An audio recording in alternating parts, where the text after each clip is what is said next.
I saw another one of those symbols the other day. I see it everywhere. Under a bridge, hidden in shadow by a mural. Once half buried in sand.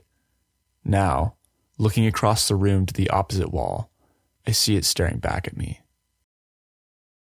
It's a very interesting figure, with loops and twists, never quite a straight line, but all comes together in an enchanting, unified emblem.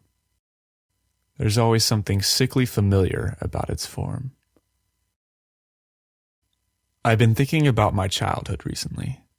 I started life knowing so little, barely a spark, but those who knew better than me, my parents and siblings, gradually helped nurse that spark into a flame, and the flame into a lamp bright enough for me to see the world I took part in. As that light grew brighter, new shapes and figures were revealed. But these were just raw symbols, and they meant nothing to me until I connected them to what they symbolize.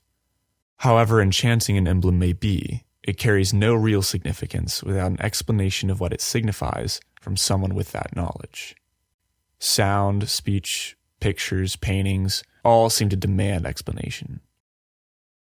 As a child, this learning process is fresh and fascinating. But as I've grown, I've fallen into the habit of taking this world of symbols for granted. Sometimes doubt seems to grow through the darkness and crowd out our light. Sometimes the symbol we thought we understood is revealed to actually be the bearer of a different meaning. At certain times, the confusion, the contradiction, the mess may even cause us to abandon the idea that there really even is anything behind the symbols. Maybe the world is just made up of a bunch of free-floating shapes and colors that we arbitrarily label things like good or bad, true or false. But I feel like I have to ask, what does that make of me and you? Human beings. Aren't we all just part of the world's symbols? So is my significance up to everyone else's interpretation? Or maybe I make my own meaning. I am that which I say I am. In the end, how are we not really just meaningless? Something in me stubbornly resists this notion.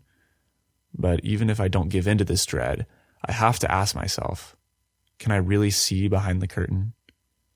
Is it arrogant to say I can know what's really there behind the symbols? If I can't already tell what it is, then why not just accept that there may be nothing there at all? Some reject that there really is a true meaning for anything.